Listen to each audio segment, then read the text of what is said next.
Assalamualaikum warahmatullahi wabarakatuh.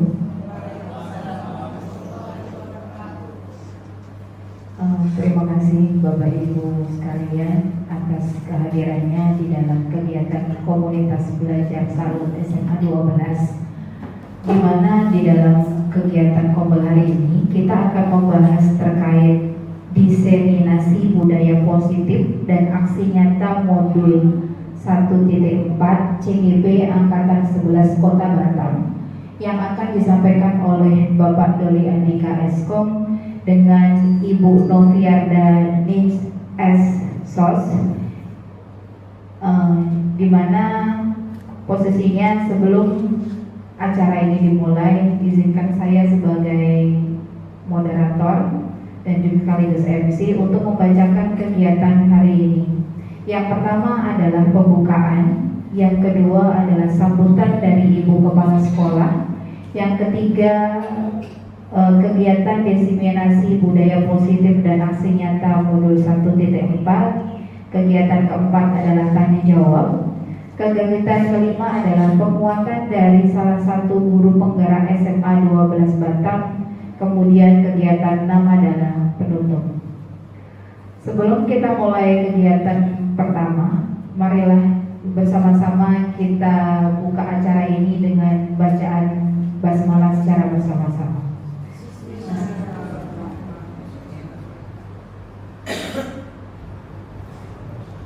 Terima kasih.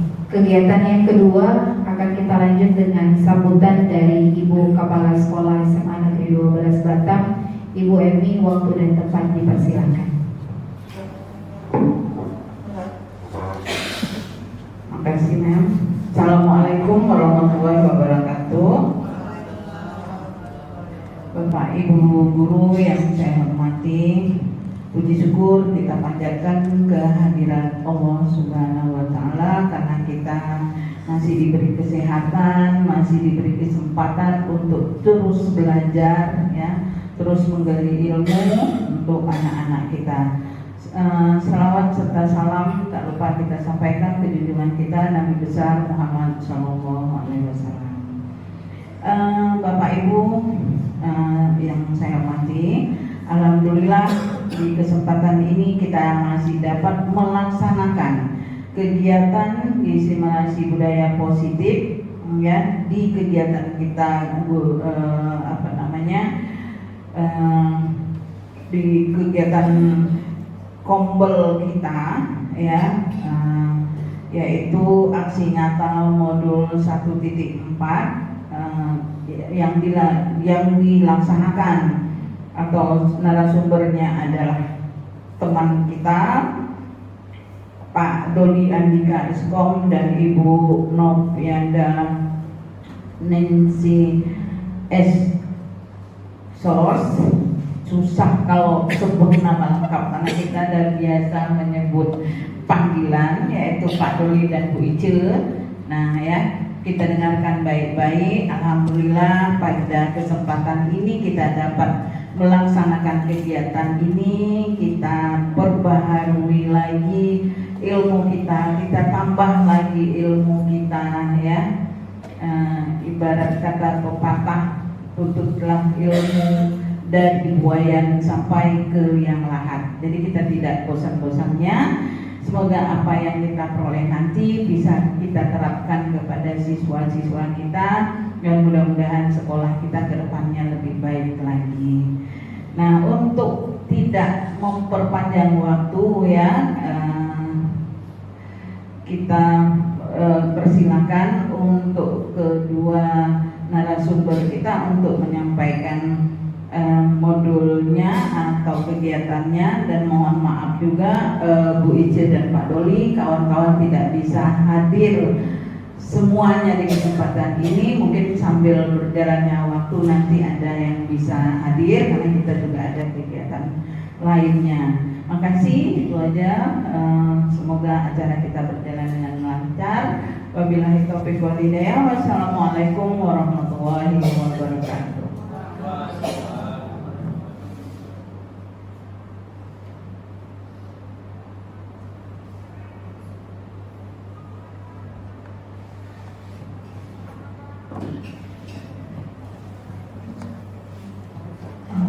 kita lanjut untuk kegiatan ketiga, diseminasi budaya positif dan aksi nyata modul 1.4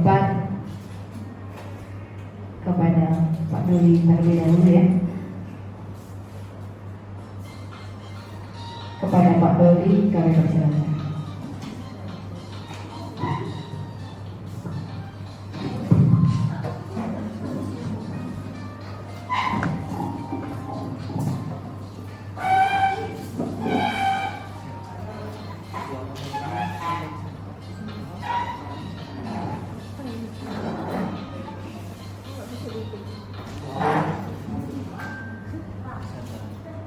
Bismillahirrahmanirrahim.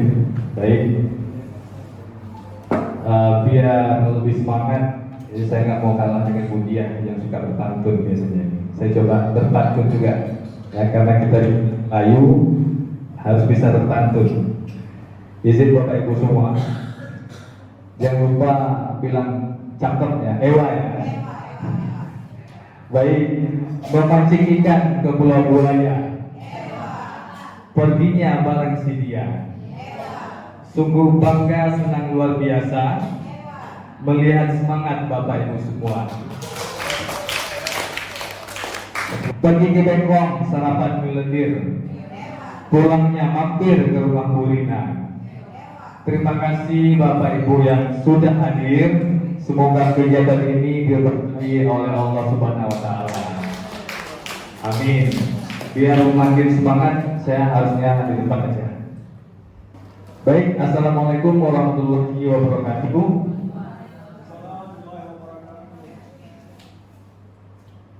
Pertama-tama marilah kita ucapkan puji syukur kepada Allah Subhanahu wa Ta'ala atas berkat rahmatnya kita bisa berkumpul pagi ini dalam kondisi sehat dalam kegiatan yang sudah disampaikan oleh MC tadi, Mem Retno. Aksi nyata diseminasi budaya positif calon guru putra angkatan 11 tahun 2024. Selawat beriring salam tidak lupa kita sampaikan kepada Ibu Sarita Baginda Rasul Muhammad Sallallahu Alaihi Wasallam dengan mengucapkan Allahumma sholli ala sayyidina Muhammad wa ala ali sayyidina Muhammad. Mudah-mudahan dengan berselawat kepadanya kita mendapatkan syafaatnya di hari akhir nanti. Yang sama-sama kita hormati Kepala Sekolah SMA Negeri 12 Batam, Bu Hermiani SPDMM. Yang kami hormati Bapak Ibu Wakil Sekolah SMA Negeri 12 Batam dan rekan-rekan yang sudah bersedia hadir di tengah-tengah kesibukan untuk mengikuti kegiatan ini. Seperti yang sudah disampaikan MC tadi, izinkan kami, saya dengan Bu Ice akan melakukan pembahasan materi yang kami dapatkan selama pendidikan guru penggerak, yang mana kami akan mengimbaskan materi tentang modul 1 dengan topik khususnya tentang budaya positif. Nah, kegiatan ini akan dibagi dalam 2 sesi, ya. Dan yang sesi pertama akan disampaikan oleh saya sendiri, dan sesi berikutnya nanti akan disampaikan oleh Bu Ice. Lanjut, next. Nah, Bapak Ibu biar lebih semangat lagi, ya, biar aura semangatnya keluar. Ayo kita sama-sama ice breaking dulu, ya. Yuk kita semua boleh berdiri Bapak Ibu. Berdiri dan cari pasangan masing-masing, saling hadap-hadapan. Ya silakan. Pak Saidin berarti dengan Bu Desi ya, atau dengan Kakak tadi. Oke.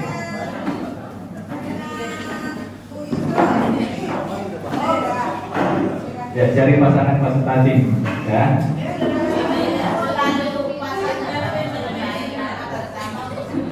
Baik, kegiatannya sederhana saja, ya. Saling berhadapan dan cukup senyum. Yang dilihat bibirnya ya Bapak Ibu ya. Cukup senyum, dalam waktu 30 detik. Oke ya. Siap?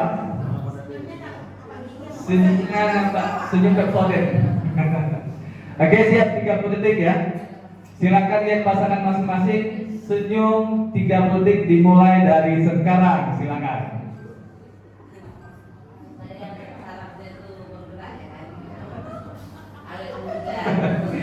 Ya, itu yang diharapkan. Dari senyum ketawa jadi bahagia kan. Oke, terima kasih Bapak Ibu tepuk tangan. Mudah-mudahan makin semangat karena sudah melihat senyuman terindah, senyuman pejuang-pejuang. Ya udah ya. Lanjut. Baik Bapak Ibu, agar kegiatan kita berjalan lancar ya. Kami sudah membuat sedikit tentang kesepakatan ya kegiatan kita ini. Saya sudah ada pemantik, ada 3 kesepakatan kegiatan destinasi. 1 saling menghargai, 2 berpakaian rapi, 3 boleh makan dan minum dengan tenang. Jika ada ide, ada tambahan Bapak Ibu boleh silakan. Apalagi kira-kira agar kegiatan kita ini berjalan dengan baik. Baik, sebelum bertanya mengacungkan tangan. Sebelum bertanya mengacungkan tangan. Boleh Bapak Ibu? Jika ada tambahan.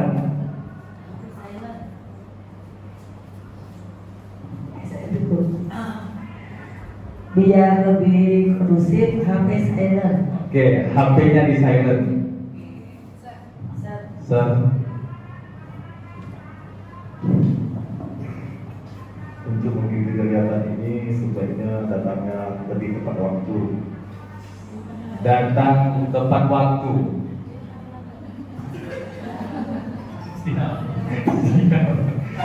Bu Ita, silakan Bu Ita.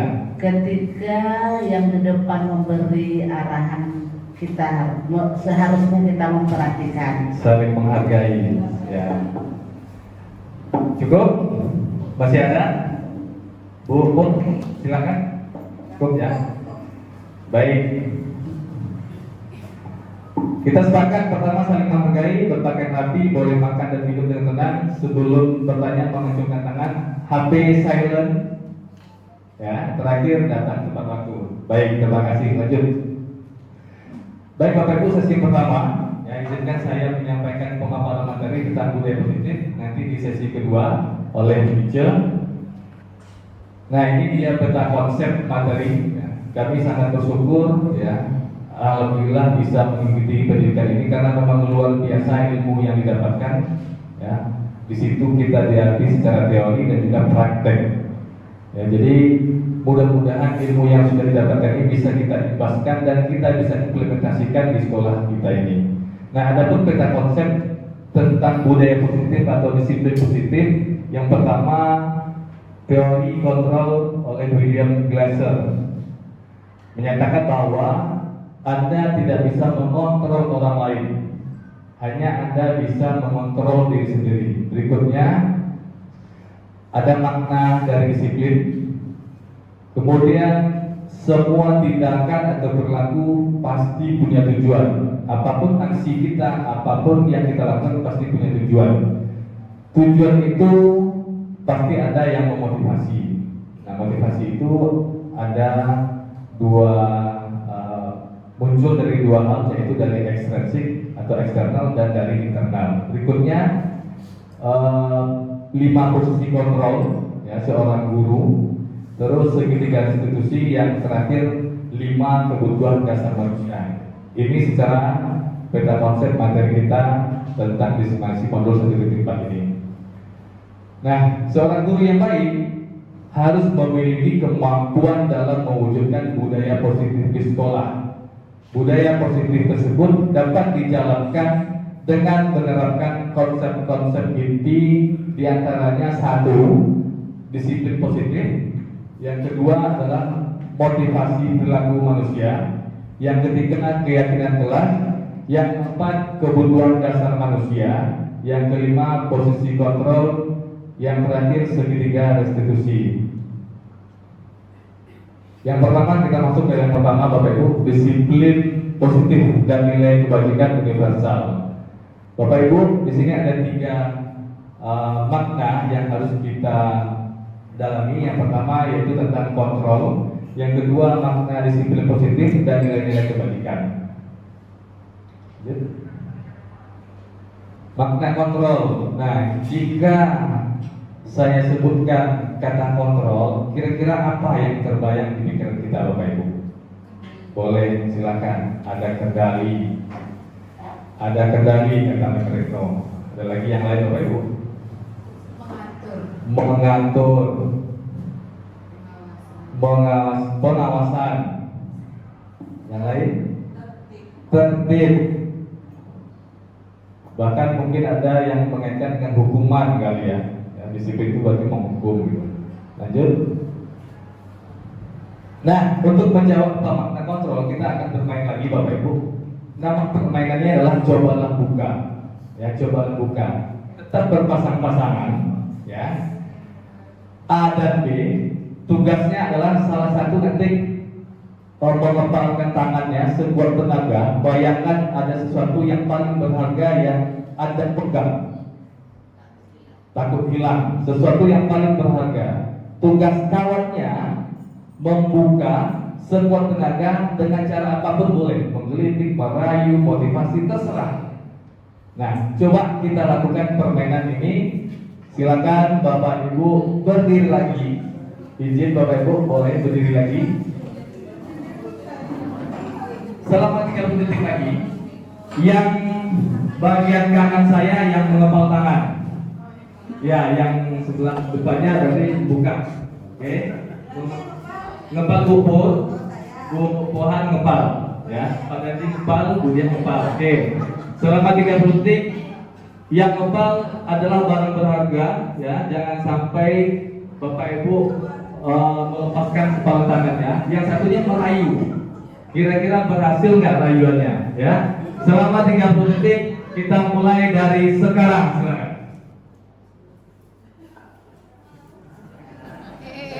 Boleh dikit-dikit.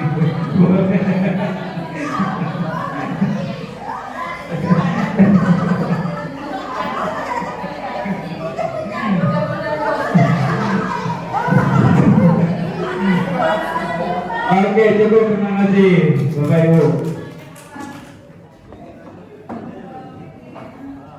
Oke, dari pertanyaan tadi, ya, ada beberapa pertanyaan. Pertanyaan pertama, apakah Anda atau B membuka kemalan tangan Anda? Tidak, apa membuka?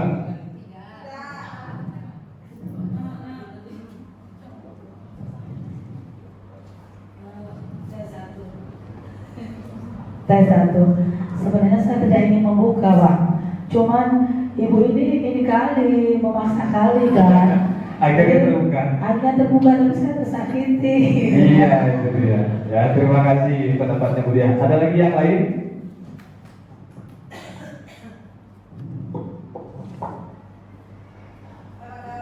Oke, Bu Pur.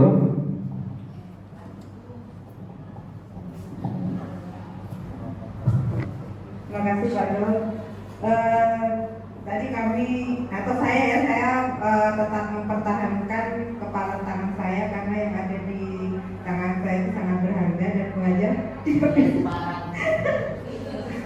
tidak bisa membuka dan saya tetap mempertahankan kepala tangan saya.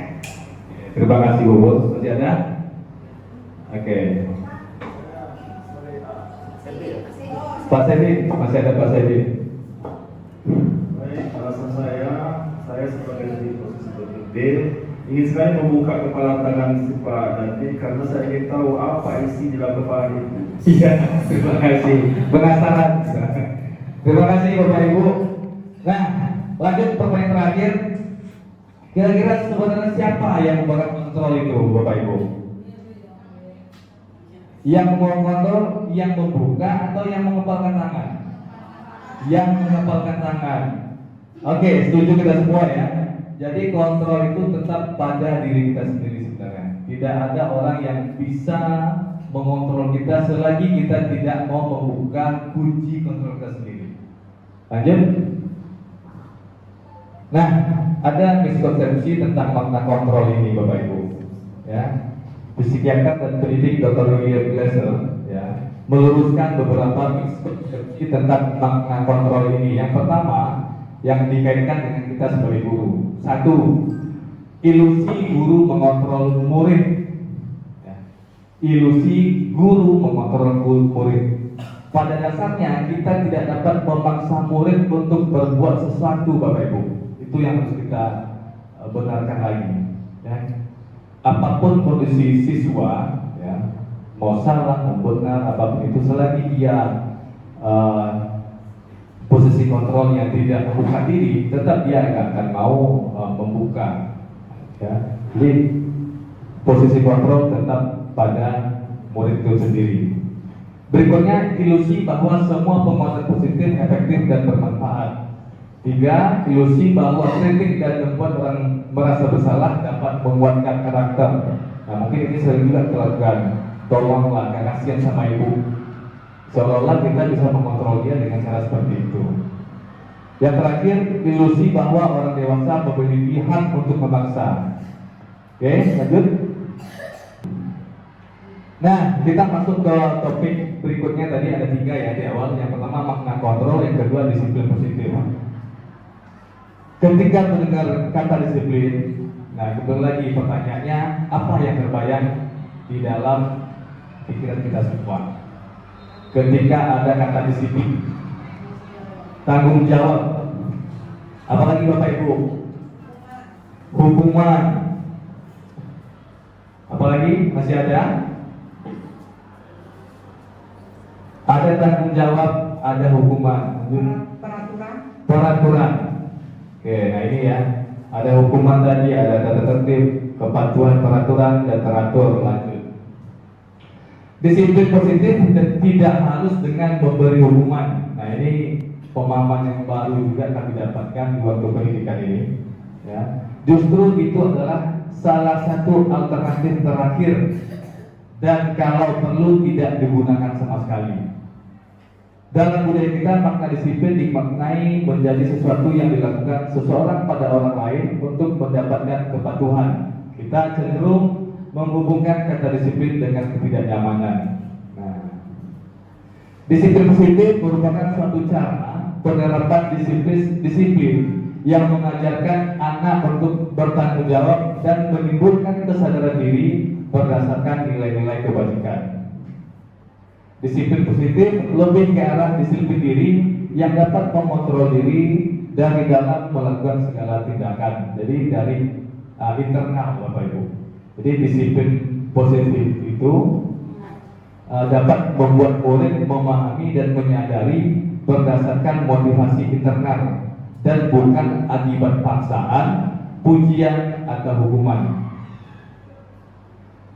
Tujuan dari disiplin positif adalah menanamkan motivasi internal pada murid-murid kita, yaitu untuk menjadi orang yang mereka inginkan dan menghargai diri sendiri dengan nilai-nilai yang mereka percaya. Ketika murid-murid kita memiliki motivasi tersebut, mereka telah memiliki motivasi intrinsik yang berdampak jangka panjang, motivasi yang tidak akan terpengaruh pada adanya hukuman ataupun hadiah.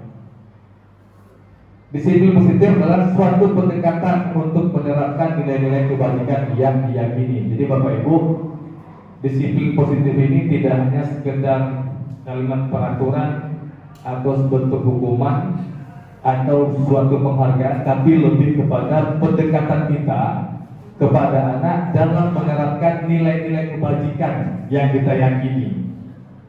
Kira-kira ada pertanyaan Bapak Ibu? Cukup? Oke, kita lanjut. Yang ketiga ada nilai-nilai kebajikan. Yang pertama ada makna kontrol, yang kedua ada disiplin positif, yang ketiga ada nilai-nilai kebajikan yang ada kaitannya tadi dengan disiplin positif. Ya, disiplin positif tadi sebuah pendekatan menerapkan nilai-nilai kebajikan kepada murid kita. Sekarang masuk ke nilai-nilai kebajikan. Mundur dulu aja. Bapak Ibu ada 2 pertanyaan. Saya yakin kita semua bisa menjawab. Pertanyaan pertama, mengapa kita memiliki peraturan tentang penggunaan helm pada saat mengendarai kendaraan roda 2 atau motor? Kenapa Bapak Ibu? Keselamatan, luar biasa. Razia, takut razia. Oke, yang lain? Melindungi kesehatan ya, sama dengan Bu Ita. Yang kedua, mengapa kita memiliki peraturan tentang penggunaan masker dan mencuci tangan setiap saat waktu COVID ini? Kesehatan lagi, biar tidak menularkan. Lanjut Bu ya. Nah, nilai keselamatan atau kesehatan inilah yang kita sebut sebagai suatu keyakinan. Jadi nilai-nilai kebajikan itu adalah nilai yang kita percaya, yang disepakati secara tersirat, ya, secara bersama-sama, lepas dari latar belakang suku, negara, bahasa maupun agama. Nah, pengertiannya nilai kebajikan ini adalah prinsip-prinsip moral yang baik dan luhur yang menjadi pedoman seseorang dalam bertindak. Nilai-nilai ini membentuk karakter seseorang dan menjadi landasan bagi perilaku positif. Dalam konteks disiplin positif, nilai kebajikan berperan sangat penting dalam membentuk lingkungan belajar yang kondusif dan mendorong siswa untuk mengembangkan perilaku yang bertanggung jawab.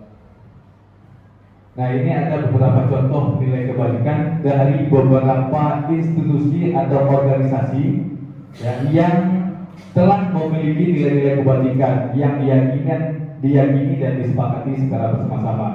Nah, ini ada dari organisasi Ibu Primary Years Program, ya, mereka telah menyepakati nilai-nilai kebajikan, diantaranya toleransi, rasa hormat, integritas, mandiri, empati, ada lagi yang lain dapat dipercaya, ya, kejujuran, tanggung jawab, baik, rendah hati, ya, kedamaian, persatuan, memberikan yang terbaik dari diri sendiri, kerjasama, komitmen, kreativitas. Nah, ini diantaranya nilai-nilai kebajikan yang ada dalam organisasi pendidikan. Nah, khususnya kita, dalam bidang pendidikan, nilai-nilai kebajikan yang ingin dicapai oleh setiap anak Indonesia yang kita kenal dengan profil pelajar Pancasila, Bapak Ibu. Jadi nilai-nilai kebajikan dalam bidang pendidikan adalah mengacu kepada profil pelajar Pancasila, yang mana ini kita semua sudah tahu dan paham isi dari profil pelajar Pancasila. Yang pertama ada berkebinekaan global, bergotong royong, kreatif, bernalar kritis, mandiri, dan beriman bertakwa kepada Tuhan Yang Maha Esa dan berakhlak mulia. Kita masuk ke topik yang kedua, Bapak Ibu, yaitu tentang motivasi perilaku. Dalam motivasi perilaku ini ada 3 hal yang kita akan pahami bersama. Yang pertama, teori motivasi, hukuman, konsekuensi, penghargaan, dan restitusi. Bapak Ibu, kalau melihat foto di sebelah ini ada siswa dan guru ya. Kira-kira siswanya mau berbuat seperti itu karena apa, Bapak Ibu? Karena takut dengan guru yang depan, atau karena ada konsekuensi ketika mereka tidak mengerjakan itu, atau apa? Ada hal lainnya. Kira-kira bagaimana, Bapak Ibu? Menurut Bapak Ibu, kenapa siswa yang di depan guru tersebut?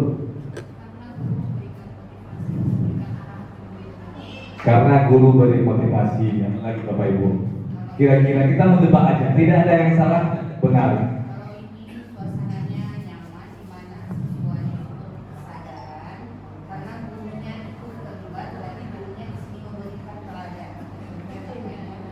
Bagaimana ya, apa cara mendidik. Baik, karena guru memberikan teladan, muncul ya, muncul dari diri siswa sendiri untuk ikut ya melakukan apa yang sudah diteladani oleh gurunya. Baik, pada Bapak Ibu, poinnya di sini adalah setiap kita dalam bertindak, setiap kita dalam melakukan aksi, ya apapun bentuknya, mulai dari bangun pagi sampai tidur lagi, itu ada 3 motivasi yang mendorong kita melakukan tersebut. Yang pertama, untuk menghindari ketidaknyamanan atau hukuman. Nah, motivasi ini berasal dari luar diri kita, karena kita takut hukuman, makanya kita bertindak. Nah, ini adalah motivasi terendah, Bapak Ibu. Biasanya orang akan bertanya, orang pada posisi ini akan bertanya, apa yang terjadi jika saya tidak melakukannya? Oke. Satu tingkat di atasnya adalah untuk mendapatkan imbalan atau penghargaan. Ini masih sumbernya dari eksternal, Bapak Ibu, bukan dari diri sendiri. Satu tingkat di atas yang pertama tadi. Biasanya kalau dalam kelas, nah mungkin ini sering juga jadi pengalaman saya di kelas. Ketika saya sering memberikan bonus nilai, ya, si anak akhirnya besoknya bertanya ketika saya minta untuk menjawab, apa yang saya dapat, Pak? Apa yang saya dapat, Pak? Nah, itu motivasi yang kedua, Bapak Ibu, masih dari eksternal. Yang ketiga, untuk menjadi orang yang mereka inginkan dan menghargai diri sendiri dengan nilai-nilai mereka yang mereka percaya. Nah, ini yang seperti disampaikan Bu Novi tadi, karena muncul dari dalam. Orang yang berada pada posisi ini akan bertanya, saya akan jadi orang seperti apa? Nah, kira-kira menurut Bapak Ibu, motivasi mana yang terbaik? Yang ketiga, setuju Bapak Ibu ya? Nah, kita bisa nanti menghubungkan dengan keadaan kita dengan murid. Ya, lanjut Bu ya. Nah, ini ada perbedaan. Ada 3 kata yang mungkin sering kita alami di sekolah, Bapak Ibu, sebagai guru. Pertama ada hukuman, kedua ada konsekuensi, yang ketiga ada restitusi. Hukuman itu bersifat tiba-tiba, Bapak Ibu. Saya yakin saya juga pernah mengalami, mungkin juga ada pengalaman Bapak Ibu yang lain. Tiba-tiba ada anak terlambat, terus kita langsung memberikan hukuman, ya, suruh misalnya lari. Nah, itu adalah salah satu bentuk hukuman, ya, yang tidak terencana atau tiba-tiba. Lanjut. Yang kedua ada namanya konsekuensi. Konsekuensi adalah sudah terencana, Bapak Ibu, sudah disepakati, sudah dibahas dan disetujui antara guru dan murid. Nah, untuk ini saya yakin sepertinya kita semua sudah melakukan ini di awal semester kali ini. Jadi ada konsekuensi yang kita sepakati di kelas dalam bentuk kesepakatan atau keyakinan kelas, ya Bapak Ibu ya. Yang ketiga ada restitusi. Restitusi adalah proses menciptakan kondisi bagi murid untuk memperbaiki kesalahan mereka. Jadi restitusi ini adalah sebuah proses, Bapak Ibu. Proses menciptakan kondisi bagi murid agar dia bisa memperbaiki kesalahan-kesalahan yang telah dilakukannya. Nah, bagaimana caranya itu nanti di sesi ujian, ya. Saya menyampaikan secara teori semua, nanti implementasi dan prakteknya oleh ujian. Lanjut. Ciri-ciri restitusi bukan menebus kesalahan, Bapak Ibu. Ya, restitusi memperbaiki hubungan. Terus terakhir, restitusi mengembalikan murid yang berbuat salah pada kelompoknya.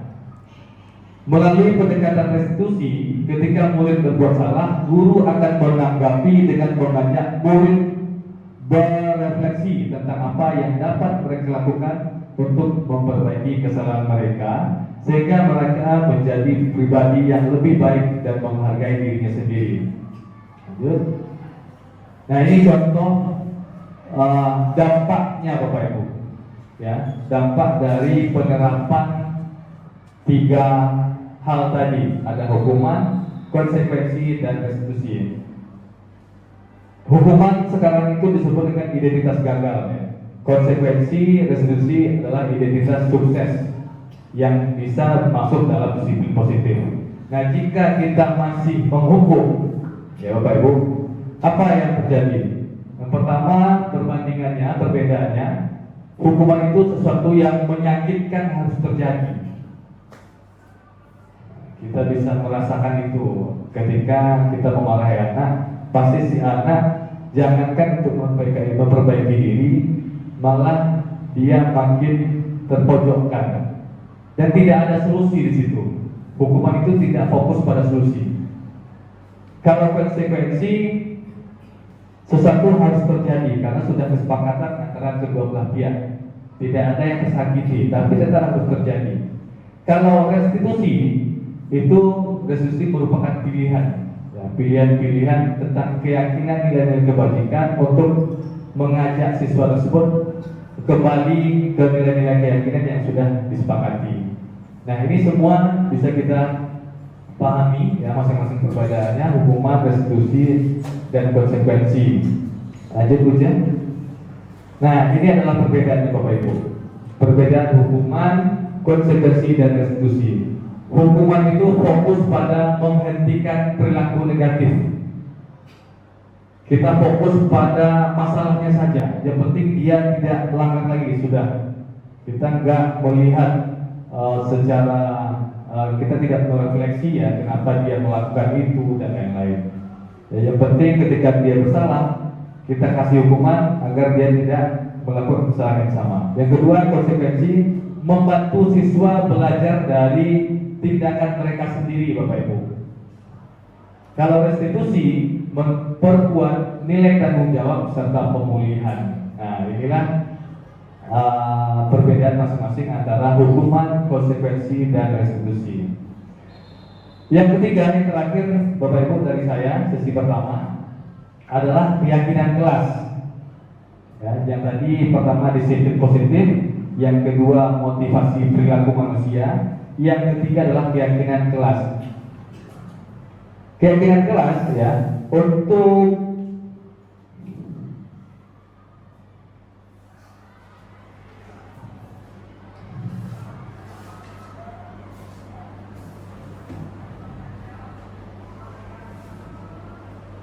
memunculkan motivasi internal ya Bapak Ibu di kelas, salah satunya adalah dengan cara membuat keyakinan kelas ya, untuk memunculkan motivasi secara internal yang ada pada murid. Salah satunya adalah dengan membuat keyakinan kelas.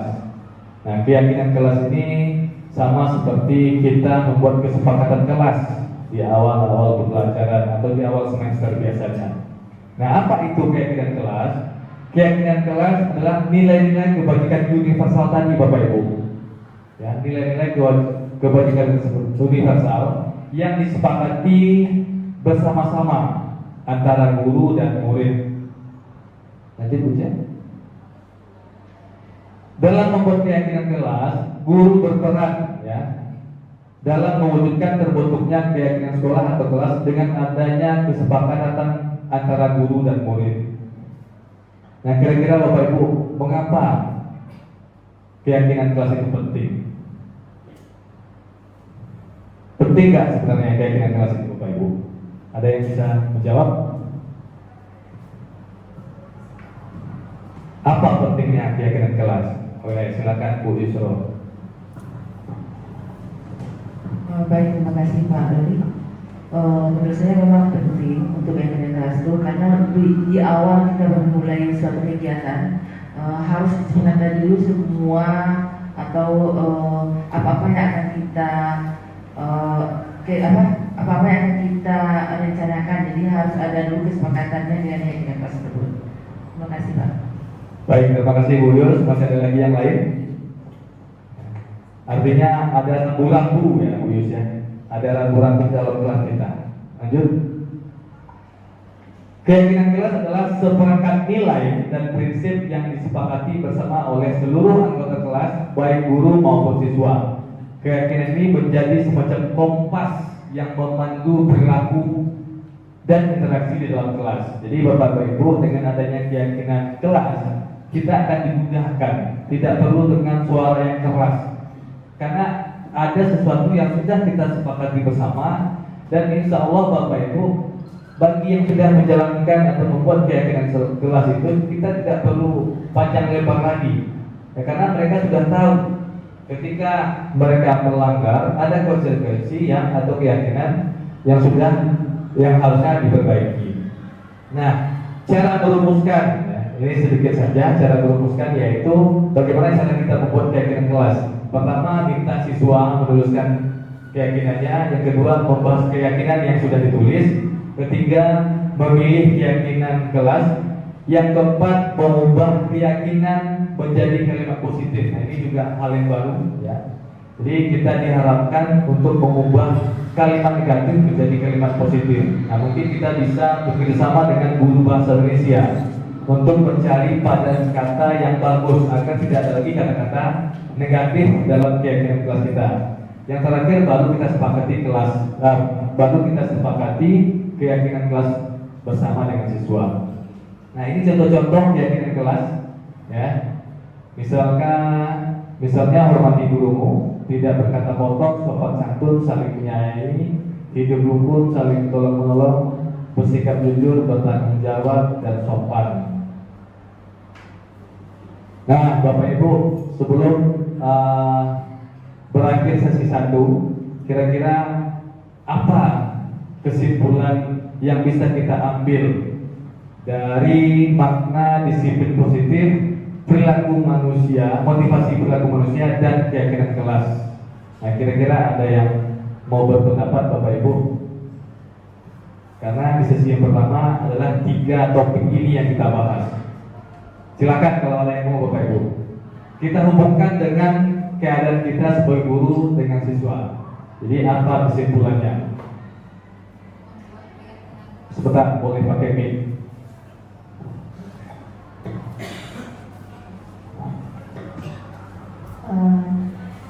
Coba menyimpulkan ya Pak Doli. Silakan. Kalau menurut dari paparan Pak Doli, kesimpulan saya adalah bersama-sama, secara bersama-sama kita membuat keyakinan kelas, gitu kan, yang sudah disetujui secara bersama-sama pula, itu sudah disepakati secara bersama-sama agar terciptanya budaya disiplin positif. Itu kesimpulannya. Baik, terima kasih. Tepuk tangan dulu untuk Menretno. Masih ada lagi yang lain, Bapak Ibu? Budia, silakan.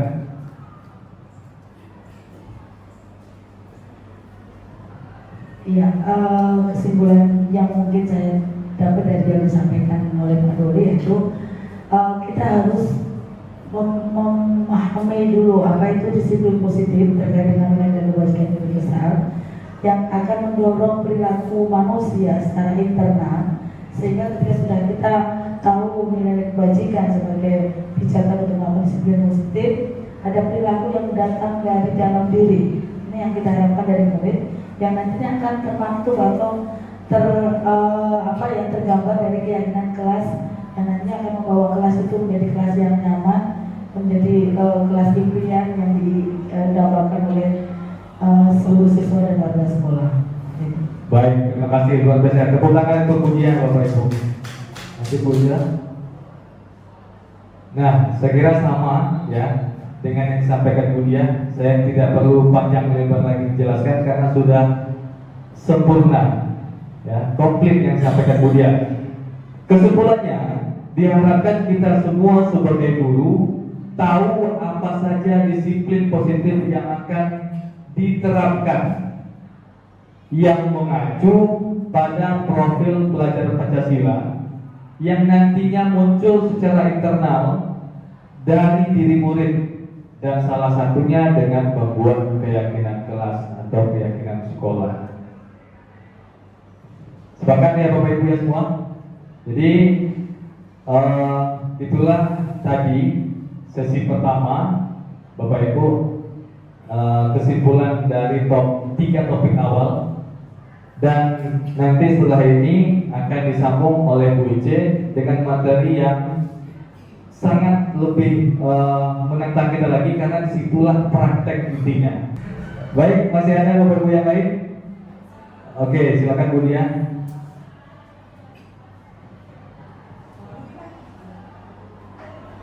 Baik, begini Pak Dol, kalau secara teoritis gitu ya terkait dengan budaya positif, bagaimana menumbuhkan motivasi internal dan juga bagaimana mengkreat sebuah kesepakatan kelas itu secara teoris gampang ya. Tapi kita ini masih kadang terkungkung dengan pola-pola konvensional ya. Pola-pola yang lama, yang menjajah, yang mengontrol, yang kalau anak mau nurut itu harus dengan hukuman gitu ya. Kalau misalkan kita pengen anaknya itu terpacu itu ya harus kita pacu gitu ya, bukan ada kesadaran. Nah, kondisi di lapangan anak-anak itu dari kecil sudah terlena gitu ya. Ibaratnya kita SMA ini secara karakter sudah terbentuknya sudah di SMA gitu loh.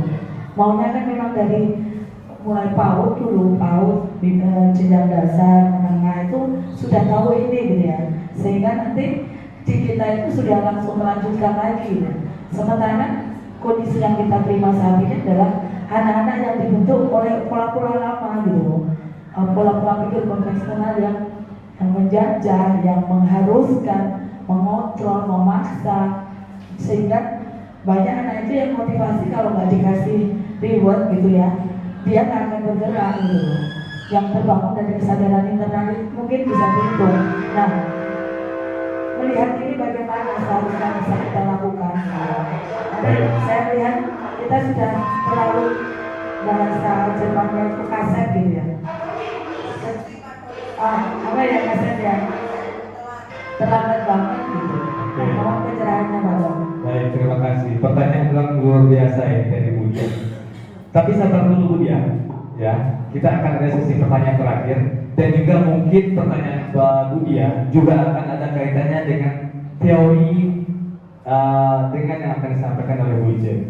Jadi nanti kita dengarkan dulu penjelasan Bu Ice, kita buka sesi tanya jawab dan pertanyaan Bu Ice secara langsung itu ada di materinya Bu Ice.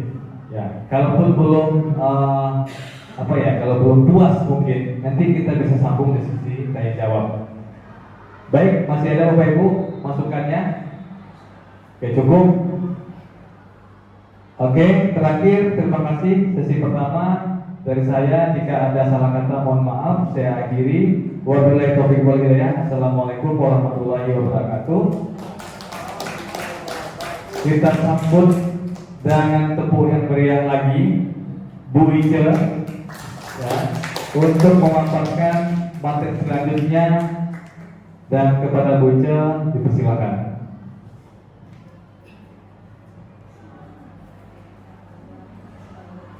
Ya, terima kasih Pak Zoli. Oke, Bapak Ibu, kita sedikit dulu. Ya, silakan berdiri. Kita nggak kalah heboh dengan yang anak-anak di luar. Nanti ketika saya ngomong, wah tepuk pu, wah tepuk pu, dua kali, tepuk dua kali, kayak gitu. Oke, boleh kita mulai? Oke, 1, 2, 3. Mulai ini. 1, 2, 3. Oke, terima kasih Bapak Ibu. Ya, saya agak mau kalah juga dari Pak Doli. Terbantu juga. Walaupun satu ya.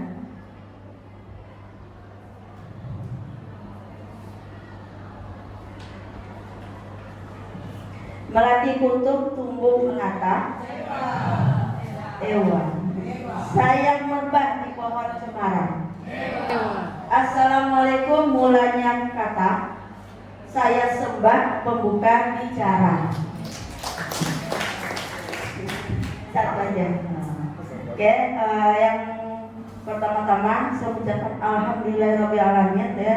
Puji syukur kehadiran Allah ya sudah terselenggara acara diseminasi aksi nyata modul 1.4 CGB yang lagi diikuti oleh Pak Doli dan saya. Oke.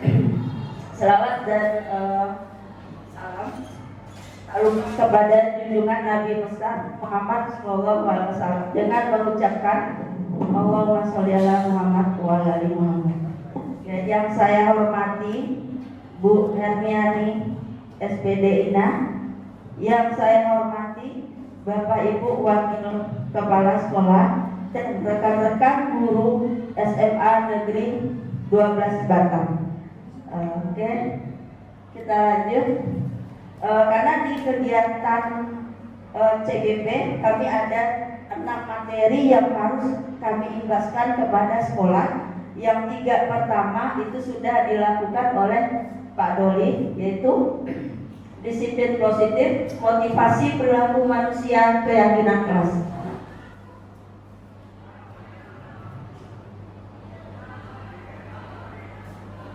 Oke, yang kedua yang akan saya bawa nanti yaitu kebutuhan dasar manusia, posisi kontrol, dan yang terakhir itu adalah segitiga restitusi. Oke.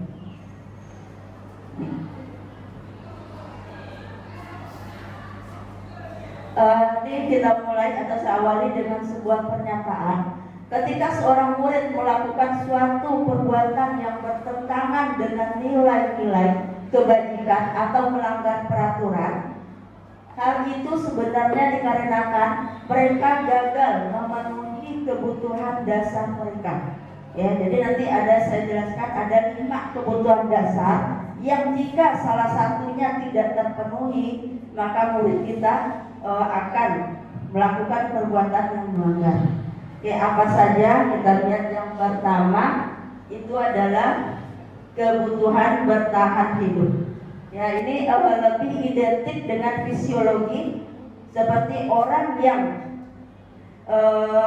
belum makan, dan itu emosinya itu nggak stabil, ya, tersinggung sedikit dia langsung marah. Nah, itu yang pertama. Yang kedua itu adanya rasa kasih sayang dan rasa diterima. Ya, itu yang jika itu kurang, ya, itu juga akan menyebabkan pelanggaran yang dilakukan oleh murid kita. Apa itu? Misal gini, di dalam kelas, ya, ketika temannya kita terima, kita perhatikan, yang lain nggak diperhatikan, berarti yang siswa yang lain itu biasanya akan mencari-cari perhatian, akan memuji-muji kita. Ya, itu. Yang ketiga itu penguasaan. Ya. Penguasaan itu apa sih? Kebutuhan penguasaan itu adalah kebutuhan pengakuan atas kemampuan dan keinginan untuk dianggap berharga. Ya, keinginan untuk meninggalkan pengaruh. Apa contoh dalam kelas? Biasanya kalau kita tidak memuji, anak akan memancing. Bu, hebat kan saya, Bu, saya bisa melakukan ini. Itu adalah penguasaan. Ya, kita memuji dia atas hasil yang sudah dia lakukan. Kalau kita tidak memuji atau membiarkan saja, perilaku itu akan otomatis hilang sendiri. Ya, oke. Yang keempat itu kebebasan. Apa itu kebebasan? Kebutuhan akan kemandirian, otonomi, memiliki pilihan, dan mampu mengendalikan arah hidup seseorang. Ya, jadi anak atau murid kita itu butuh kebebasan. Mereka nggak bisa dikekang. Ya. Jika ketika kita larang anak, larang ini nggak boleh itu, mereka akan mencari cara untuk dia bisa bebas. Ya, nggak terkekang lagi. Di situ akan muncul perilaku yang melanggar aturan. Selanjutnya ini kesenangan. Yang terakhir itu kesenangan. Kebutuhan akan kesenangan, bermain dan tertawa. Kenapa kita harus bisa menciptakan suasana pembelajaran yang nyaman? Ya, ketika anak itu senang, hormon senangnya itu ada, dia akan otomatis bisa menangkap pelajaran. Ya, dibandingkan dengan ini, ya, kita masuk di tegaknya anak, ya, dia nanti akan mental lagi, dia nggak tahu. Ya, itu adalah kebutuhan dasar yang harus dipenuhi. Ya.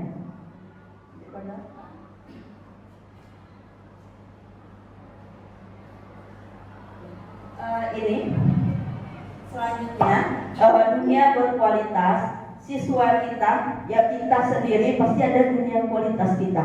Siapa yang menjadi prioritas dalam diri kita? Ya, yang pertama dengan panduan pertanyaan, siapakah orang yang paling penting dalam hidup Anda? Masukkan ke dalam lingkaran. Ya, siapa Bapak Ibu orang yang paling penting dalam hidup kita? Keluarga, orang tua, itu adalah orang yang penting. Yang kedua, nilai-nilai kebajikan yang terpenting dalam hidup. Tadi sudah dijelaskan oleh Pak Doli beberapa nilai kebajikan.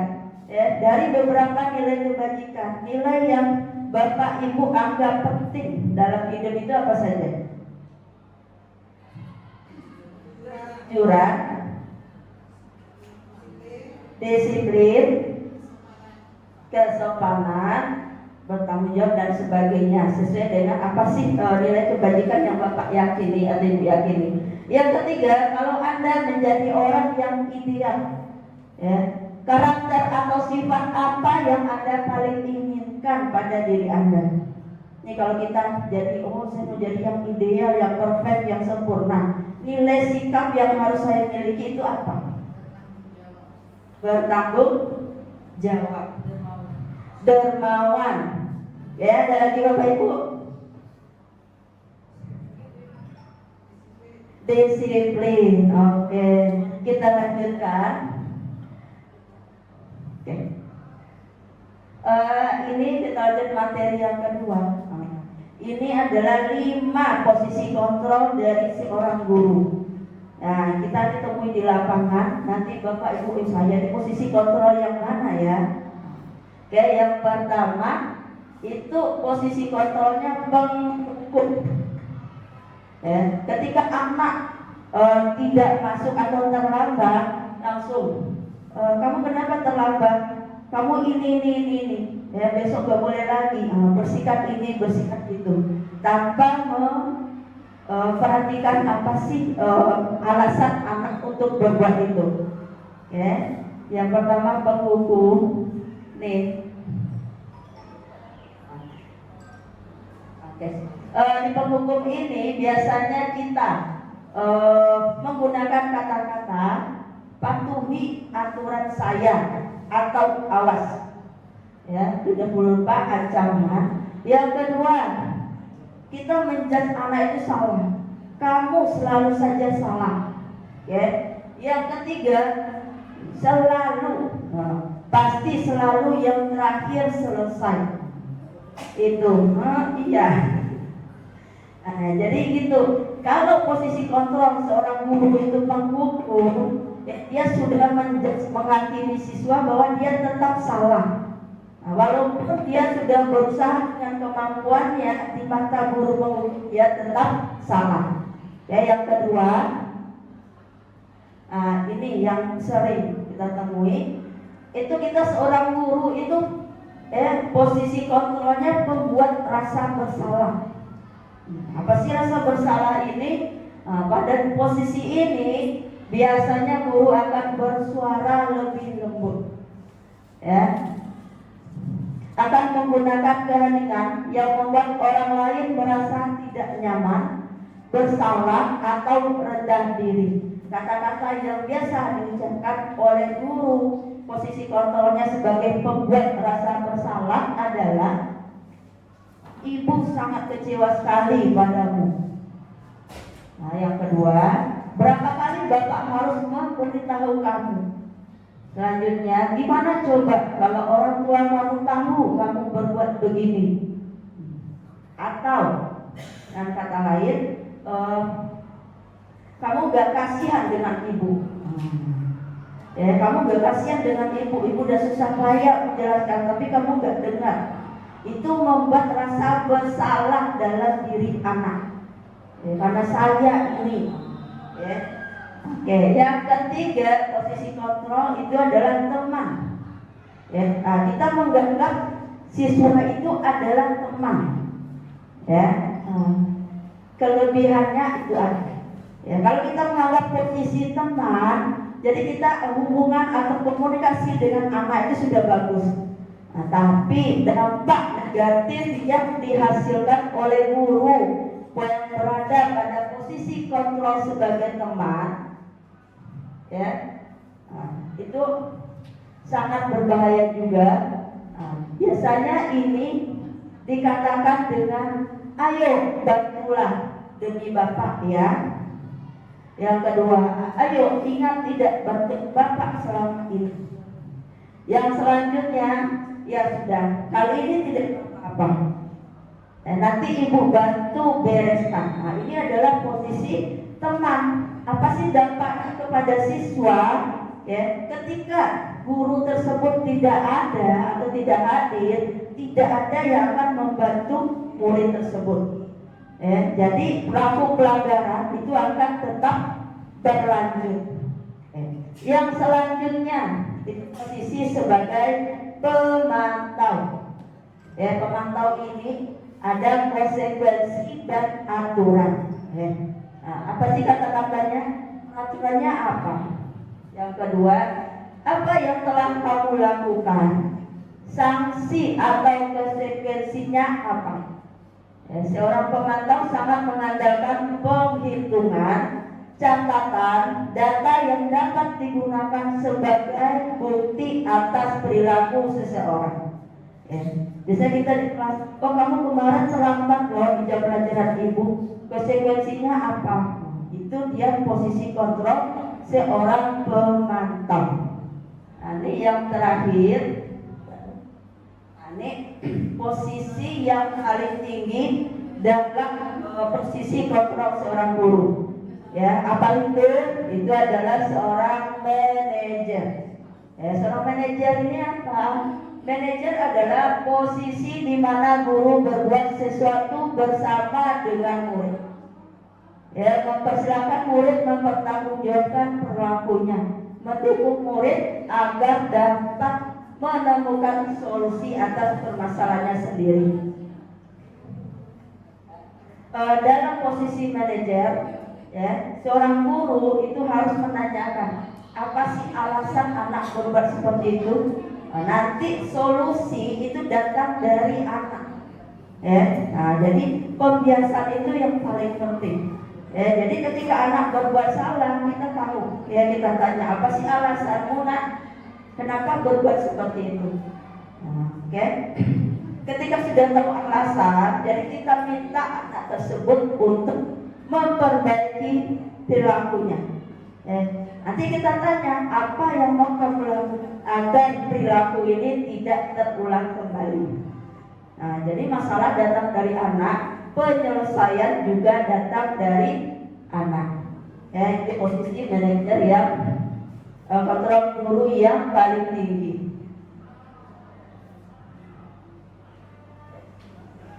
Ini Bapak Ibu, materi terakhir yang saya diseminasi hari ini itu adalah segitiga restitusi. Tekankan lagi, tadi Pak Doli sudah memberitahukan bahwa restitusi itu adalah proses, proses menyadarkan anak tentang keliruannya apa. Ini ada beberapa langkah, yang ada 3 langkah yang harus dilakukan pada tahap restitusi. Langkah pertama yang bisa kita lakukan itu adalah menstabilkan identitas. Anak yang melanggar aturan karena sedang mencari perhatian atau salah satu kebutuhan dasarnya tidak terpenuhi. Biasanya kita panggil anak, kita dudukkan. Kalau dia masih emosi, kita dudukkan. Silakan duduk nak. Mau minum, kasih minum. Kalau perlu anak tersebut kita tinggalkan keluar ruangan dulu, biar bisa dia menstabilkan emosinya dulu, menstabilkan identitas. Setelah itu baru kita melakukan tahap kedua, itu adalah memfasilitasi tindakan yang salah. Jadi setelah kita tanya, nak gimana kabarnya? Saya udah baik, gak emosi lagi. Nah, setelah kita stabilkan, baru kita memvalidasi tindakan yang salah. Ya, seperti kemarin saya siswa ide itu saya ini, kamu kemarin ada laporan ke ibu, kamu tidur di kelas. Nah, jadi pada validasi tindakan itu kita tanya alasannya kenapa. Nah, dia jawab saya begadang. Nah, saya keluar rumah, bangun atau tidur jam 4. Jadi otomatis dia mengantuk. Nah, jadi waktu kita tanya, ya, kamu tahu perbuatan ini salah atau benar? Salah. Itu adalah tindakan memvalidasi tindakan yang salah. Ya, siswa tersebut sudah mengetahui bahwa perbuatannya itu salah. Oke. Yang ketiga, setelah kita lakukan validasi tindakan yang salah, kita tanya apa yang perlu kamu lakukan agar kamu tidak tidur lagi di kelas. Nah, kemarin jawaban murid tersebut, saya akan mengurangi keluar malam. Saya akan di rumah saja. Ya, saya akan memperhatikan waktu tidur. Ya, itu adalah menanyakan keyakinan. Kamu yakin dengan perbuatanmu atau perkataanmu? Bisakah itu dilaksanakan? Itu adalah menanyakan keyakinan. Dia jawab, saya akan coba. Itu. Jadi menanyakan keyakinan di sini adalah 3 tahapan dari segitiga restitusi. Nah, jadi ketika kita seorang manajer, ya kita balik dari posisi kontrol. Jika manajer itu sudah melakukan 3 langkah segitiga restitusi, maka gurunya berada dalam posisi manajer. Oke, Bapak Ibu. Ini ada kasus. Bahkan Bapak baca, dia ada Bapak Ibu, ada kasus 1. Ya. Ibu Dani sedang menjelaskan pelajaran bahasa Inggris di papan tulis. Namun beliau memperhatikan bahwa Fajar malah tidur-tiduran dan tampak acuh tak acuh pada pelajarannya.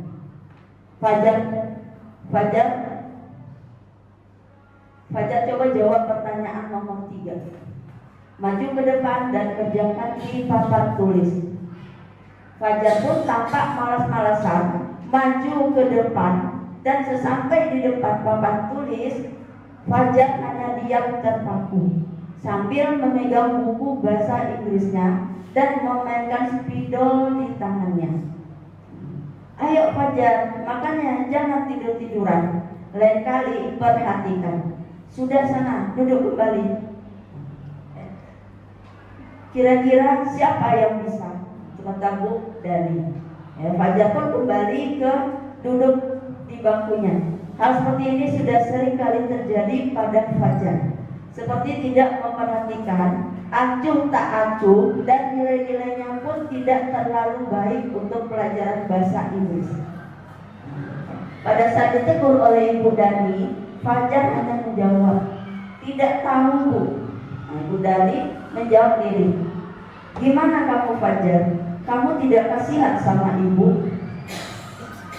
Ibu sudah capek-capek mengajarkan kamu, tidak kasihan sama ibu.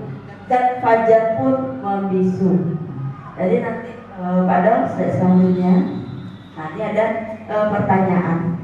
Posisi kontrol apa yang diambil oleh Ibu Dani dalam pendekatannya kepada Fajar?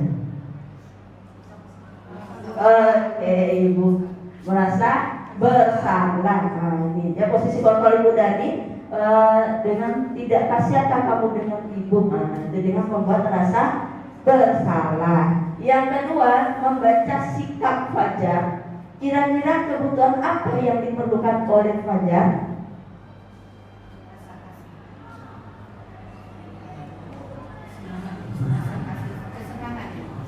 Yang tidak didapatkan oleh Fajar,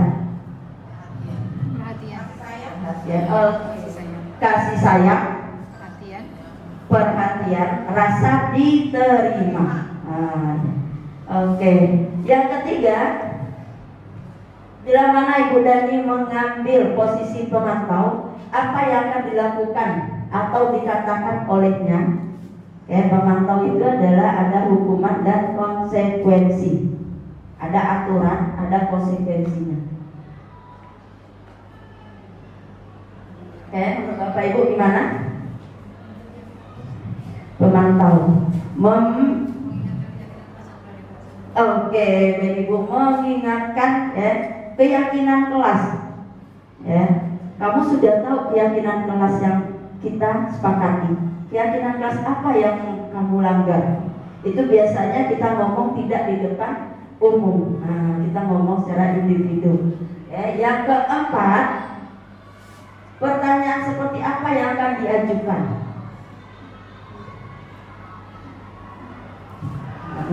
Jika posisi kepala sekolah, apa yang perlu dilakukan?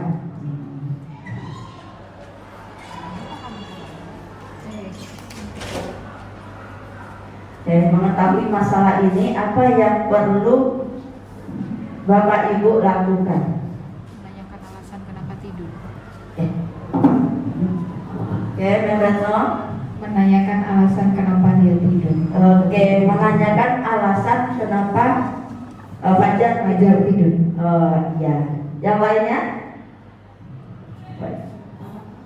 Ibu dia. Ya, mungkin dalam posisi kepala sekolah perlu memanggil Ibu Dani tadi, kan ini tadi ya? Iya, Dani. Mungkin dengan metode pembelajaran dia, karena di sini saya melihat anak ini nggak bersemangat. Berarti bisa jadi akan muncul dari gurunya gimana membawakan kelasnya. Iya.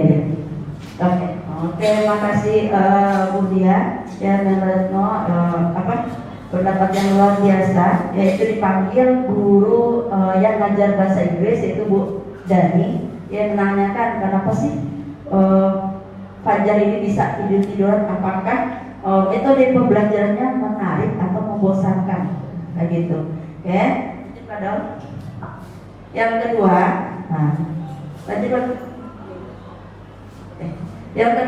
ini yang sering kita lakukan. Sabrina hari itu bangun terlambat dan terburu-buru sampai di sekolah. Dia pun akhirnya sampai di gerbang sekolah, tapi baru menyadari kalau tidak menggunakan sepatu hitam seperti tertera di peraturan sekolah. Di depan pintu kelas, Bapak Lukman memperhatikan sepatu Sabrina yang berwarna coklat. Sabrina berusaha menjelaskan bahwa dia terburu-buru dan salah menggunakan sepatu. Pak Lukman menanyakan Sabrina, apa peraturan sekolah tentang seragam warna sepatu? Sabrina menjawab, sudah mengetahui sepatu harus berwarna hitam. Namun terburu-buru dan salah mengenakan sepatu. Selain tidak mungkin kembali pulang karena rumahnya jauh sekali, Pak Lukman tetap bersikeras pada peraturan yang berlaku dan mengatakan, ya sudah, kamu sudah melanggar peraturan sekolah, kamu salah, sudah terlambat, salah pula warna sepatunya. Segera buka sepatumu, kalau tidak bisa mengenakan warna sepatu sesuai peraturan.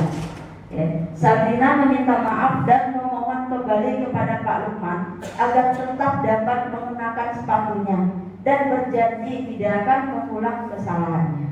Namun Pak Lukman tidak mau tahu. Tidak, kamu telah melanggar peraturan sekolah.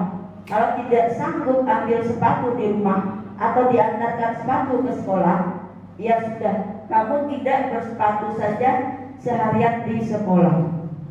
Sekarang copot sepatumu dan silakan belajar tanpa sepatu seharian. Sabrina pun dengan berat hati mencopot sepatunya dan memberikannya kepada Pak Lukman. Seharian dia tidak berani berkeliling sekolah karena malu dan lebih banyak berdiam diri di kelas tanpa alas sepatu. Pak Doli. Pertanyaannya,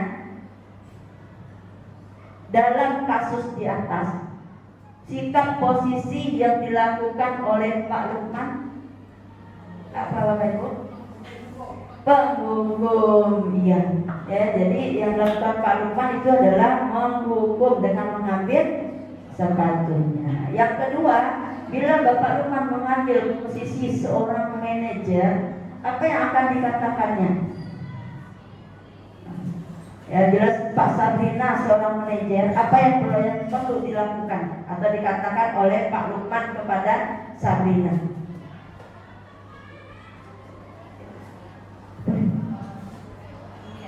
Mungkin juga terima kasih Bu Ici ya. Saya tertarik dengan kasus Sabrina dengan Pak ini, karena ini kan terjadi di sekolah kita. Otomatis Pak Lukman sebagai guru harus juga menegakkan kesepakatan tata tertib sekolah. Karena di kesepakatan tata tertib sekolah itu ada yang berpakaian yang setelah kita tetapkan yang lagi bersepatu, maka kalau nggak salah sepatunya diambil dulu dan dicekak di piket. Jadi kalau kita berbicara kenyataan, ini tindakan yang dilakukan oleh Pak Lukman sudah wajar gitu ya. Memang kesalahan itu ada sama Sabrina. Nah sekarang itu serang Bu Ici timbul permasalahan. Kalau kita berbicara konsepnya, nah kalau kita ikutkan dengan teori yang Bu Ici berikan tadi, berarti sikap Pak Lukman adalah menanyakan kepada Sabrina alasannya mengapa dia sampai bersepatu ini. Nah otomatis Sabrina akan menjawab bahwasanya dia lupa, menjawab dengan sejujurnya. Otomatis tentu tindakan yang akan dilakukan Pak Lukman menerima dan tidak meminta sepatu. Nah tetapi bagaimana dengan kenyataan yang dihadapi oleh Pak Lukman? Dia bertentangan dengan kesepakatan tata tertib. Nah ini yang kita lakukan. Jadi di sini terus terang aja ya, itu jadi pesimis jadinya ya. Itu antara teori dengan praktek itu berbeda. Nah kalau begini terjadinya ya nggak usah aja kita pakai kesepakatan tata tertib sekolah. Nah karena kenapa ya, berarti kalau secara teori apa yang kita lakukan selama ini itu sudah dalam bentuk hukuman dan itu salah, walaupun kita sebut namanya nanti restitusi apalah 1, 2, dan 3 gitu ya. Nah jadi di sini ada suatu miss Ibu lihat ya antara teori dan prakteknya. Yang itu saja Bu Ici, terima kasih. Makasih Bu Novi, pertanyaan yang bagus karena peristiwa ini terjadi di lingkungan kita ya, dan hampir tiap hari. Jadi di sini kita harus memperhatikan kondisi psikis anak. Nah, kita nggak bisa menghukum ini, tapi kondisi psikisnya ya itu dia terbebani. Ya, misalnya dia kenapa sih Sabrina nggak berani keluar kelas berkeliling, yang biasanya dia cerah dan biasanya dia banyak teman bergaul ya, karena sepatunya disita tiba-tiba dia menguruk di dalam kelas.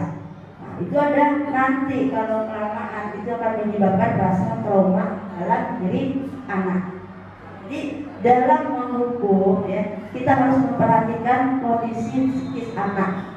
Nah, pengalaman apa yang akan dia bawa nanti ya, misalnya kita menghukum kamu ini salah, kamu ini, pasti dia merasa rendah diri ya, merasa bersalah. Tapi misalnya gini, kita tanyakan alasannya ya, kenapa sih nak kamu bisa salah sepatu ya, karena dia bangun terlambat, takut terlambat, apa yang sepatu dilihat itu tanpa lihat warna ya langsung dipasangnya, langsung dia pergi ke sekolah. Nah, jadi dia menghindari hukuman terlambat. Ya, jadi dia dosa terlambat dulu. Oke, jadi di situ kadang kita antara teori dengan praktek itu sangat berbeda. Nah, jadi yang perlu ini menurut saya yang perlu diperbaiki adalah prakteknya. Ya, kalau teorinya udah bagus ini. Ya, misalnya dia sebagai manajer atau dia posisi segitiga restitusi, ya, dia akan apa sih kesalahan saya, benarkah saya melakukan? Sabrina sudah minta maaf, dia menyadari kesalahannya. Kalau kita guru ya harus tahu untuk kedepannya apa yang perlu kamu lakukan ya, karena biar tidak terlambat, biar tidak salah sepatu. Nah, misalnya gitu. Jadi berarti bisa kesepakatan kakak tertib sekolah kita itu tidak perlulah kita buat mengambil atau menertibkan dulu sepatu ini piket. Iya. Jadi itu yang harus kita Rubah. Iya.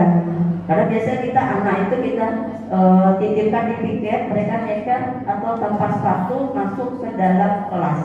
Nah, itu nanti anak itu akan down. Karena kita dalam pendidikan bagaimana kita membentuk manusia anak ini ya seutuhnya tanpa ada trauma, tanpa ada dia merasa bersalah. Ketika dia sudah merasa bersalah, Bapak Ibu, anak ini tidak akan maksimal dalam belajar misalnya, karena dia tuh saya malu ini sepatu saya diambil oleh Pak Lukman, itu untuk Sabrina, ya.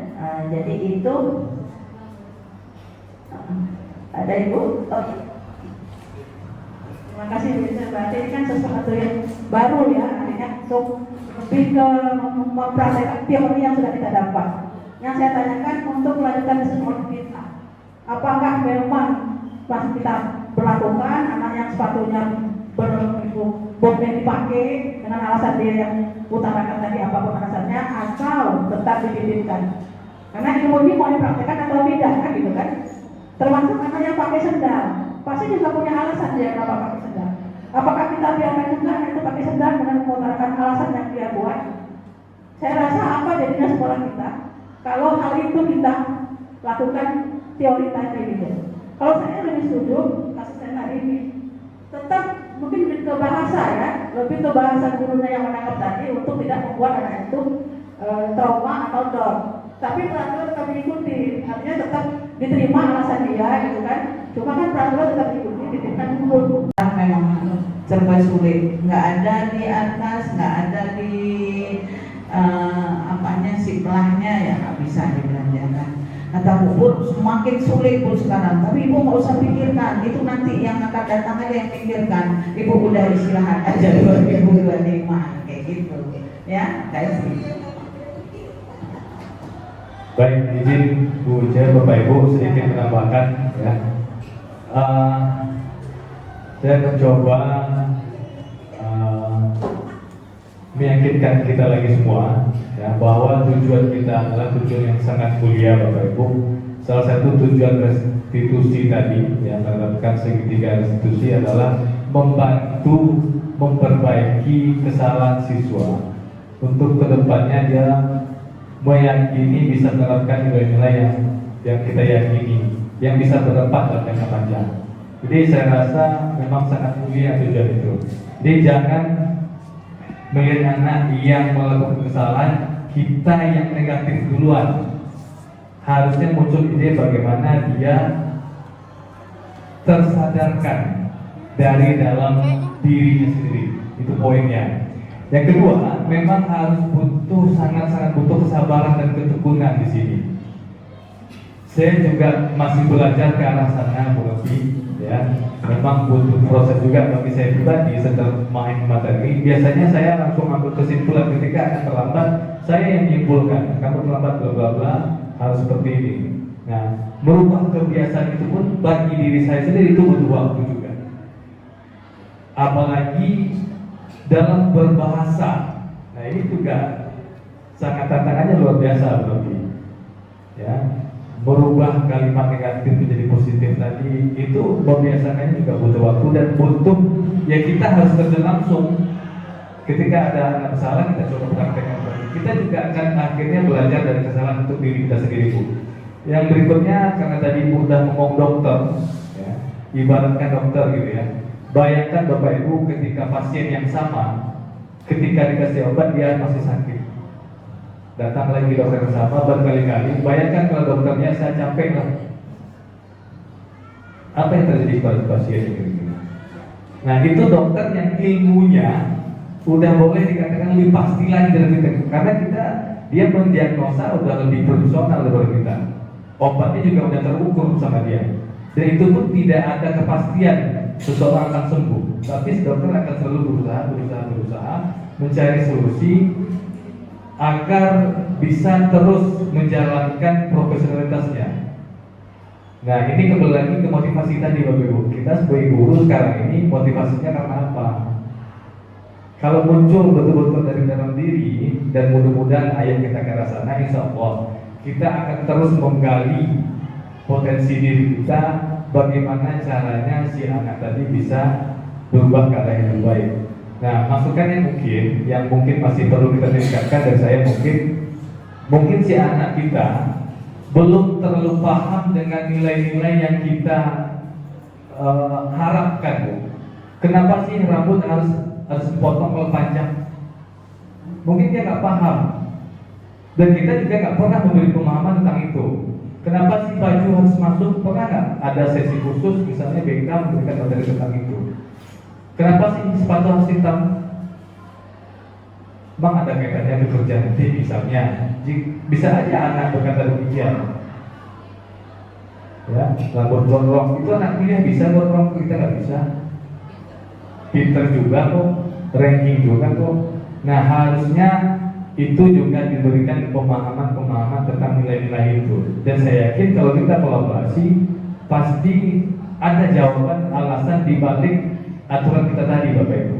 Kenapa harus masuk baju, kenapa tidak memakai emas dan lain-lain perhiasan. Nah itu menurut saya yang masih perlu dimaksimalkan.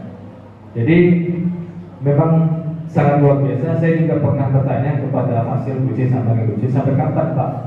Ketika anak itu kita sudah mencoba melakukan tahapan ini, dan jawabannya apa? Sangat wajar Pak. Kita bukan Tuhan. Sangat wajar ketika anak itu akan berbuat salah lagi. Yang perlu kita lakukan katanya, kita harus mengevaluasi Bapak Ibu. Evaluasi segala tindakan kita. Apakah benar-benar sudah menjalankan, ya, apakah benar-benar sudah memberi pemahaman yang baik kepada siswa kita. Nah, terbukti kalau saya lihat hari ini, ya, diskusi kita, ini juga harus butuh satu sesi nih kayaknya Bu. Kalau melihat diskusi kita, diskusi khusus untuk tentang taktik ataupun tentang anak. Karena di sini terbuka, harusnya kan di sini sesi diseminasi ya, yang tadi diseminasi. Tapi agak sedikit berubah akhirnya ke fokus ke anak kita tadi. Nah, ini juga harus bisa jadi evaluasi. Harusnya bisa jadi minimal 1 kali sebulan atau 1 kali dalam 3 bulan misalnya tim kesiswaan membentuk kolaborasi seperti ini ya Bu ya. Nah, untuk kita mengevaluasi, memantau dan lain-lain. Nah mungkin itu saja Bapak Ibu dari saya. Terima kasih Bu Ice. Silakan kembali lagi ke Bu Ice. Terima kasih Pak Doli atas penguatannya. Dan terima kasih banyak sekali kepada Bu Emi selaku kepala sekolah yang sudah menampung aspirasi para guru untuk menyediakan satu ruangan yang khusus untuk merestitusi siswa yang bersalah. Oke, selanjutnya ininya saya akan mengaitkan dengan pemikiran Ki Hajar Dewantara bahwa suatu masalah itu harus dilihat secara holistik, secara keseluruhan, bukan hanya dari siswa, ya, tapi dari apa sih yang melantari siswa. Saya pernah yang dirikan Bu Nopi tentang masalah Andi, saya sudah memanggilnya. Saya tanya baik-baik, nak, kenapa sih kamu emosimu gak tertahan? Saya bilang gitu. Gimana ini dengan orang tua? Biasa aja Bu.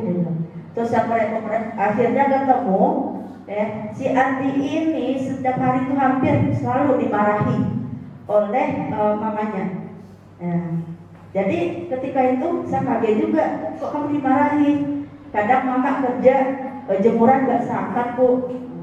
Kadang saya bawa teman ke rumah berantakan. Jadi saya tanya lagi, kalau seperti itu kondisi apa sih yang kamu inginkan? Apakah mamamu gak usah marah-marah? Jawabannya apa? Saya terjemah jawabannya. Enggak Bu, saya lebih suka mama marah. Itu jawabannya. Saya tanya, dari kapan mama marah itu? Dari SD, dari kecil mamanya itu sudah marah-marah. Jadi ketika dimarahi, emosinya itu terpendam. Makanya ketika di sekolah ada masalah sedikit langsung tumbuh. Jadi di situ saya bilang sama Andi, ibu ini keterbatasan waktu. Nanti kalau ibu butuh, Andi ibu panggil lagi ya, kita ngomong lagi. iya Bu, saya siap, nah, kayak gitu. Jadi sampai sekarang belum ada waktu saya untuk memanggilnya. Nah, jadi untuk guru penggerak, Pak Doli, Bubut, Bu Krisna Budia, kita siap ya. Oke. Iya, kolaborasi. Oke. Ibu ada tambahan? Udah. Bapak Ibu ada yang mau ditambahkan? Kalau nggak ada, kita sampai pada kesimpulan akhir bahwa proses restitusi itu berjalan sepanjang hayat. Ya, sama dengan pendidikan. Pendidikan itu berjalan sepanjang hayat. Ya, jadi ketika restitusi kita nggak mempan anak, kita coba lagi. Ya, yang seperti katakan Pak Doli tadi, kita harus punya kesabaran ya dalam membimbing anak, karena itu tujuan yang utama. Ya, sebagai guru, bagaimana meningkatkan kualitas anak, ya, anak lebih berkualitas, lebih bisa diandalkan di masyarakat. Oke, akhir kata saya sudahi. Terima kasih atas kehadiran Bu Emi, Mbak Retno dan Bapak Ibu semuanya. Ya, saya akhiri dengan Assalamualaikum warahmatullahi wabarakatuh. Sedikit juga Mbak Retno sebelum ditutup oleh Mbak Retno, karena Mbak Retno yang membuka acara tadi. Dari saya juga sedikit saja Bapak Ibu, dalam proses pendidikan ini tentu kami pada kesempatan kali ini tidak menggurui Bapak Ibu, tidak mengajari, ya, kita sama-sama belajar dari apa yang telah kami dapatkan dalam pendidikan ini. Harapannya apa? Harapannya kita mau dan membuka diri bersama-sama untuk terus meningkatkan kemampuan kita ya dari dalam diri sendiri untuk menuju harapan-harapan yang sesuai dengan filosofi Ki Hajar Dewantara. Jadi saya pribadi dari awal jika ada salah kata mohon maaf, tidak ada yang sempurna. Sekali lagi saya berbagi juga dalam proses pembelajaran, tahap belajar ke arah sana. Mudah-mudahan kita saling bisa support dengan saling berkolaborasi. Saya sudahi, wabillahi taufiq wal hidayah. Assalamualaikum warahmatullahi wabarakatuh. Oke, sebelum tutup ya. Oke. Alhamdulillah, mudah-mudahan apa yang kita dapatkan hari ini atau pengalaman kita sebelumnya pelan-pelan kita perbaiki, pelan-pelan bisa menambah ilmu kita agar sekolah kita lebih baik lagi.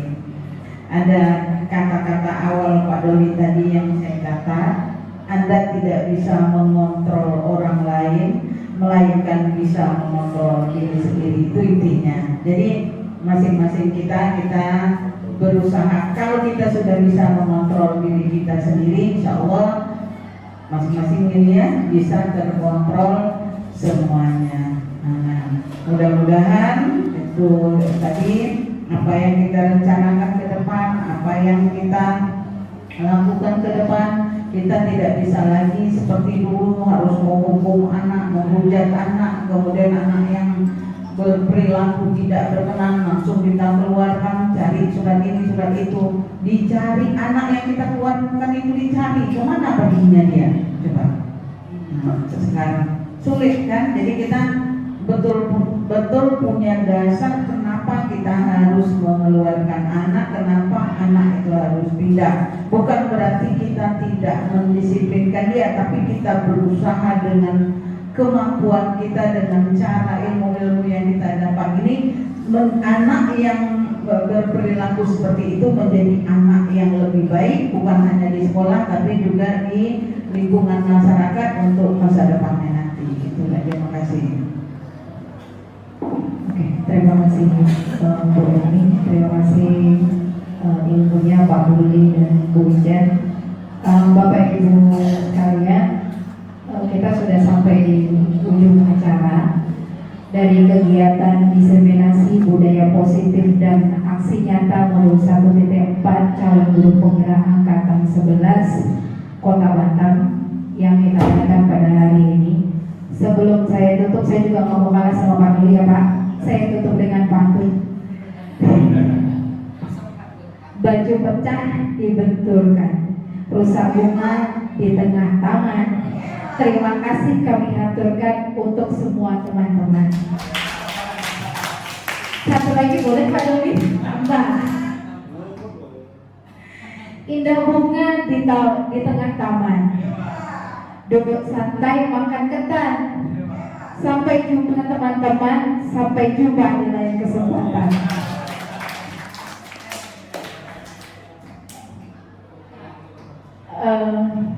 Itu aja mungkin Bapak Ibu yang bisa saya sampaikan. Akhir kata kita akhiri kegiatan kumpul kita. Saya tutup dengan ucapan hamdalah yang kita aturkan bersama-sama. Alhamdulillahirobbilalamin. Terima kasih semua. Kita tutup bersama.